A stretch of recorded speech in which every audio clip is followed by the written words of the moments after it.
예수님에게는 12제자가 있으셨죠. 그 가운데 예수님이 특별히 사랑하셨던 제자 중에 하나가 사도 요한으로 알려지고 있습니다. 그 사도 요한이 12제자 중에 가장 장수하게 됩니다. 오늘 이 요한 1, 2, 3서 또 요한복음, 요한계시록 이 요한자가 들어간 것은 사도 요한의 기록으로 전하고 있습니다. 그런데 사도 요한이 장수했다는 말씀을 드렸는데 요한 3서를 기록할 때만 해도 90세가 넘었다 이렇게 전하고 있습니다. 그래서 늦은 나이까지 평생 복음을 전했고 사역을 많이 했습니다.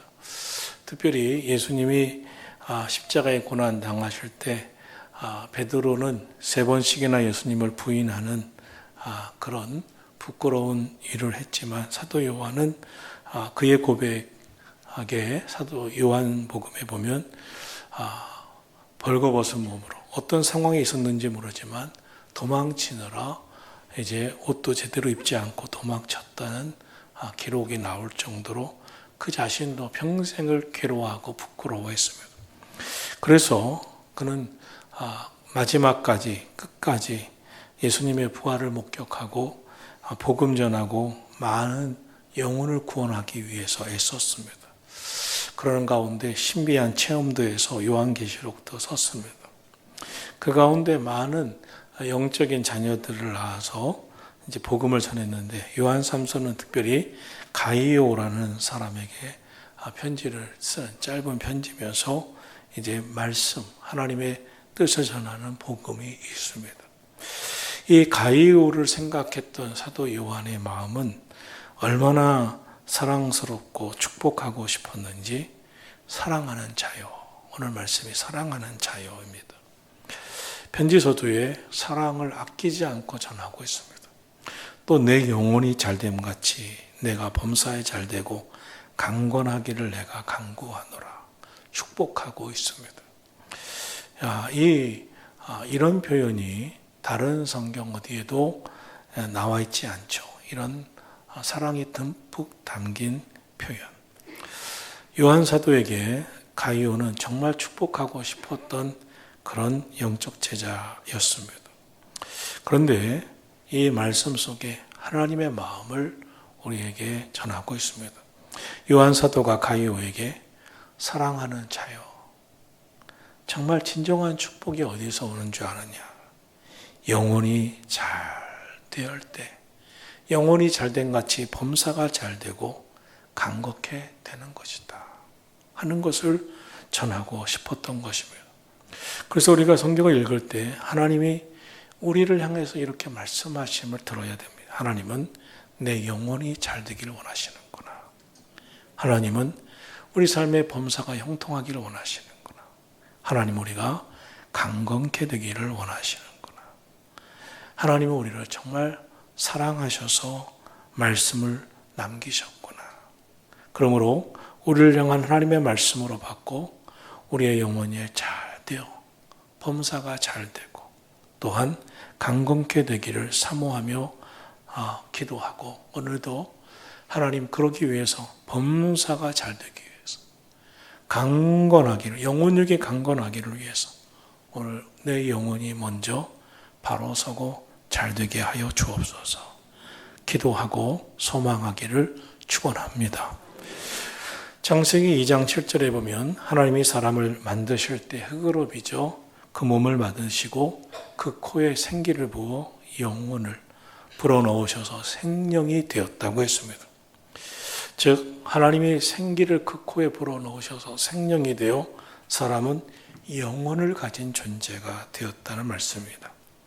이를 통해서 하나님께서는 사람의 몸을 만드셨을 뿐만 아니라 영혼을 불어넣으셔서 인간은 짐승에게 없는 영혼, 구별된 영혼에 있는 영적 존재라고 말씀하고 있습니다.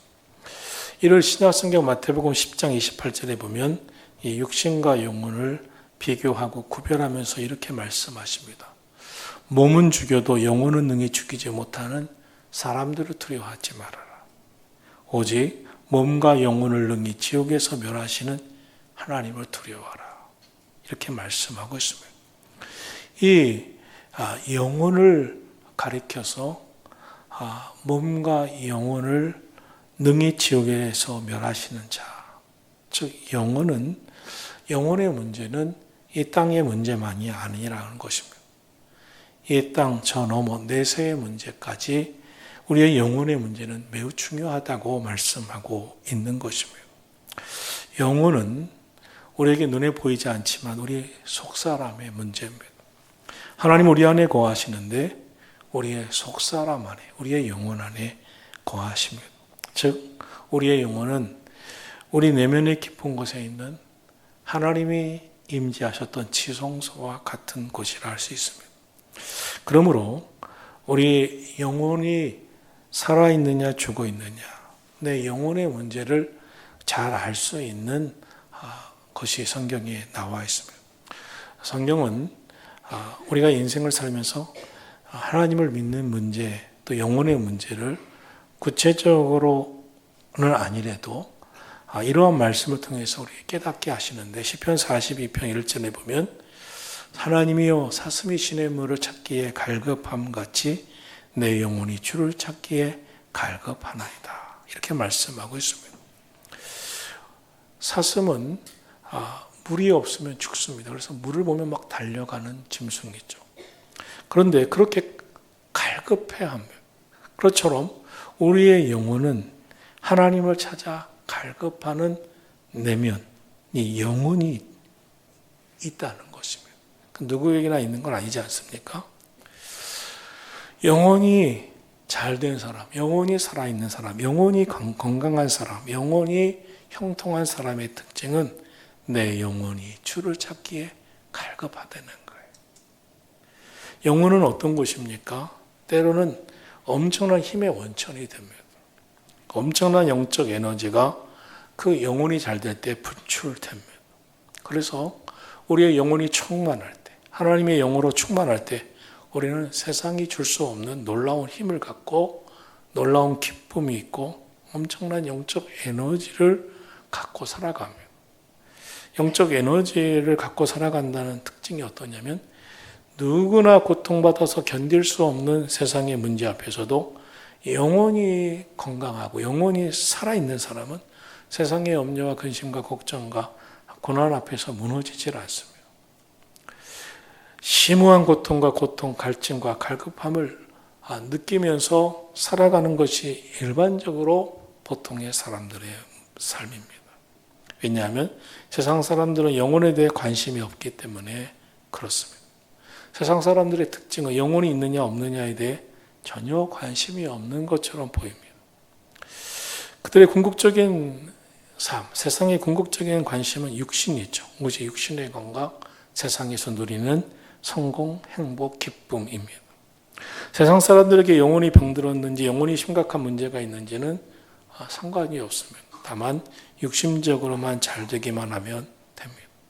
그러나 예수 믿는 사람, 하나님을 믿는 사람은 영혼의 문제가 모든 인생의 문제에 키워드입니다. 영혼이 병들면 모든 존재마저 흔들립니다. 영혼이 잘 되면 모든 삶이 형통하고 강건해집니다. 즉 우리의 영혼이 하나님과의 관계가 바로 서면, 우리의 영혼이 정상 궤도로 서 있으면 우리의 인생은 날아갈 것 같습니다.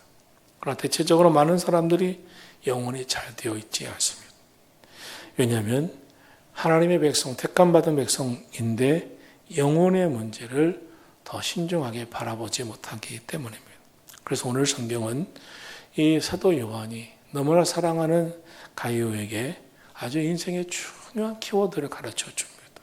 사랑하는 자야, 영혼이 잘 돼야 범사가 잘 된다. 영혼이 잘 돼야 강건해지는 것이다. 이 말씀을 하고 있는 것입니다. 그렇기 때문에 우리는 내 영혼이 잘 되어 있는가, 영혼이 바로 서 있는가를 늘 스스로 진단하고 돌아봐야 합니다. 그럼 어떻게 내 영혼의 문제를 살필 수 있습니까? 영혼은 창세기 2장에 하나님이 흙으로 사람을 만드시고 그 코에 생기를 부어 생명이 되었다. 그러니까 하나님의 영혼이 부어진 것이다. 하나님께 생기를 부으심으로 인간은 영혼이 있는 영적 존재가 되었다고 했습니다. 그러므로 우리의 영혼의 문제가 잘된, 영혼이 건강한 사람의 첫 번째 특징은 하나님을 즐거워합니다. 하나님을 즐거워하고 하나님께로부터 오는 은혜를 기뻐합니다. 오늘 우리가 하나님을 즐거워하면 영혼이 건강한 겁니다. 그러나 하나님과의 관계, 하나님이 주시는 은혜에 대해서 관심이 없다면, 또 사모하지 않다면, 하나님을 즐거워하지 않는다면 영혼은 분명한 이상이 있는 것입니다. 여러분에게 예배가 기쁨입니까? 찬양이 행복입니까? 기도가 간절하십니까? 영혼이 건강한 사람은 예배를 사모하게 됩니다. 기도하기를 좋아합니다. 말씀을 읽고 말씀을 듣고 말씀 묵상하는 게 너무나 행복합니다. 항상 하나님을 내 마음에 모시고 살고 하나님의 간섭, 하나님의 개입이 내 삶에 있을 때 하나님의 간섭하심을 싫어하지 아니하고 하나님 말씀대로 안 살았구나. 하나님이 이렇게 깨닫게 하시는. 하나님이 나를 너무나 사랑하셔서 내 인생에 간섭하시는구나. 하나님을 기뻐합니다. 하나님을 즐거워합니다. 이것이 영혼이 잘 되어 있는 삶의 특징입니다. 두 번째로 내 영혼이 잘 되는 형통한 사람의 특징은 마음이 어디에 있는지를 보면 압니다. 인간은요, 우리의 영혼은, 우리의 삶은 고난보다 형통할 때 아주 약합니다. 고난당할 때는 심사숙고합니다. 내가 왜 인생이 왜 이렇게 힘들까? 나 왜 이렇게 괴롭지? 그러나 형통하게 되면 영혼이 무디입니다. 형통하게 되면 하나님을 찾지 않습니다. 갈급함을 잊고 삽니다. 오히려 인생이 형통할 때는 영혼의 위기라고 할 수가 있습니다. 하나님이 없이도 살 수 있다는 교만이 들어옵니다. 그렇기 때문에 내 인생이 형통할 때 내 마음이 어디에 기울여 있는가를 보면 합니다. 내 영혼이 잘된 인상은 내 인생에 이상한 형통이 올 때, 주의 은혜구나. 나는 이렇게 형통할 수 없는 사람인데, 나는 이렇게 행복할 수 있는 삶의 뿌리가 없는데, 내 인생은 이렇게 즐거울 수 없는데 하나님의 은혜구나. 하나님의 은총이구나. 모든 것이 주께로부터 왔구나. 그래서 내 영혼의 형통을 맛볼 때마다 더 하나님 앞에 달려가고 더 감사와 영광을 돌리려고 합니다. 내가 무엇이 간데 나를 이토록 이렇게 형통하게 하십니까? 행복하게 하십니까? 지켜주십니까? 축복하십니까? 그러므로 내 인생이 형통할 때 내 마음이 어디를 향해 있느냐에 따라서 그 인생의 영혼의 문제를 진단할 수가 있습니다. 여러분의 인생이 잘 되실 때, 형통할 때, 여러분의 인생이 평안할 때 여러분은 어떻게 사십니까? 내 인생이 너무나 평안하기 때문에 더 기도하고 이 평안을 빼앗기고 싶지 않아서 더 예배하고 기도하고 사십니까? 아니면 평안하니까 예배도 덜 드리고 기도도 덜 하고 그렇게 사십니까? 거기에 영혼을 진단할 수 있는 길이 있습니다. 평안할수록 이 평안이 하나님께로부터 온 것밖에는 해답이 없는데 어떻게 하나님 없이도 살 수 있다고 생각합니다. 내 영혼을 진단해 봐야 합니다. 세 번째로 인생의 풍랑을 만났을 때 나는 어떻게 반응하느냐가 내 영혼이 잘 되어 있는가, 영혼이 병들어 있는가를 봅니다. 누구나 한 세상을 살아갈 때 인생의 풍랑을 안 만나는 사람은 없습니다. 인생은 누구나에게 풍랑을 줍니다. 한 번뿐인 풍랑이라도 풍랑을 만나게 되어 있습니다. 풍랑은 위기입니다. 위기란 스스로 통제할 수 없고 스스로 견딜 수 없는 겁니다. 누구에게나 위기가 있습니다. 그때 영혼이 강건하지 못하면 풍랑에 정신을 못 차리고 완전히 무너집니다. 불안합니다. 낙담합니다. 절망합니다. 쓰러집니다. 자포자기합니다. 그러나 영혼이 건강하면 이런 위기를 만날 때 그의 삶의 인생의 진가가 나옵니다. 하나님이 함께 하시는데, 더욱 기도하라고 하시는데, 더 하나님 의지하라고 하는데, 더 하나님 앞에 부르짖으라고 하는데 내가 왜 정신 차리지 못하고 있는가? 이때일수록 더 기도해야지. 이것이 영혼이 건강한 사람의 특징입니다. 사랑하는 자요, 내 영혼이 잘 됨같이 내가 범사에 잘 되고 강건하기를 간구하노라. 하나님께서는 인간을 만드실 때 영과 혼과 육을 가진 존재로 만드셨다는 것 기억하고, 우리의 인생의 진정 하나님 주시는 행복한 삶을 살기 위해서는 먼저 무엇보다 영혼이 잘 돼야 된다는 것 기억하기를 주님의 이름으로 축복합니다. 세상을 살면서 그러므로 택함받은 주의 백성들은 이 영혼의 문제를 외면해서는 안 됩니다. 여호수아가 이끄는 이스라엘 군대가 가나안 땅의 철옹성과 같은 여리고성을 하나님의 말씀대로 순종하고 무너뜨립니다. 그 소식이 온 세상에 퍼져나가고 이스라엘 백성들도 그 소식을 듣습니다. 가나안 땅의 7 족속은 여리고성, 철옹성 여리고성이 무너졌다는 소식에 벌벌 떱니다. 이스라엘 백성들은 가나안 땅을 다 점령한 것처럼 흥분합니다. 감격해 합니다. 그런데 철옹성과 같았던 여리고성을 함락시킨 이스라엘 군대가 그보다 10배, 20배나 약했던 아이성에서 패배를 합니다. 순식간에 가나안 땅의 모든 족속이 이스라엘 군대가 아이성에서 패배했다는 소식에 더 이상 두려워하지 않고, 야, 아이성도 이겼대, 우리도 해볼 만한 거 아닌가? 이스라엘 백성들을 더 이상 무서워하지 않습니다. 반면에 이스라엘 백성들은 벌벌 떱니다. 아이성에서 패배했으니 우리가 가나안 땅을 어떻게 정복할 수 있겠는가? 순식간에 패배주의에 빠지고 그 모습을 지켜본 지도자 여호수아도 낙담합니다. 그때 하나님이 여호수아 7장에서 어찌하여 낙심하고 있느냐 여호수아야, 너희가 패배한 것은 내가 명령한 언약을 어겼기 때문이다. 어찌하여 여리고성의 모든 전리품을 다 불태우라고 했는데, 멸하라고 했는데 순종치 아니했느냐. 너희가 순종치 아니함으로 인하여 내가 너희와 함께 있을 수 없었노라. 지금도 너희가 순종치 아니하면 내가 너희와 함께 있을 수 없도다. 그러므로 내일 너희는 거룩할지어다. 여호수아는 몰랐어요, 왜 패배했는지. 그런데 하나님은 정확하게 말씀했어요. 말씀을 떠났기 때문에. 순종치 아니한 너희와 내가 가까이 할 수 없었다. 함께 할 수 없었다. 아간 같은 자가 있어서 하나님의 말씀을 무시하고 저버린 자가 있어서 내가 함께 할 수 없었다. 하나님 말씀은 하나님과의 관계가 너무 중요하다. 영적인 문제가 너무 중요하다. 하나님의 백성은 하나님과의 관계가 무너지면 인생의 모든 문제가 다 무너져 내린다는 거예요. 하나님은 노하기를 더디하시기 때문에 기다렸다가 노하시는 때도 있지만 이렇게 급하게 노하실 때도 있습니다. 여러분, 영혼이 잘 돼야 범사가 잘 되는 거예요. 아멜렉과의 전투가 출애굽기 17장에 나옵니다. 르비딤 골짜기 그 들판에서. 그때 모세는 전쟁터에 함께 나가 싸워줘야 할 지도자가 전쟁터로 나가지 않고 산 위로 올라가며 손을 높이 들고 기도합니다. 그런데 전쟁이 이겨요. 기도하면 이기고 기도를 쉬면 패배합니다. 그것은 하나님께서 중요한 모델을, 삶의 인생의 승리의 모델을 보여주십니다. 영혼이 잘 돼야 범사가 잘 되는구나. 하나님을 의지할 때 하나님이 승리하게 하시는구나. 블레셋과의 전투에서 연전연패를 합니다. 그러자 엘리 제사장의 두 아들 홈리와 비느하스, 제사장들이 있죠. 이래서는 안 되겠다. 우리 승리해야 된다고 법궤를 가지고 나갑니다.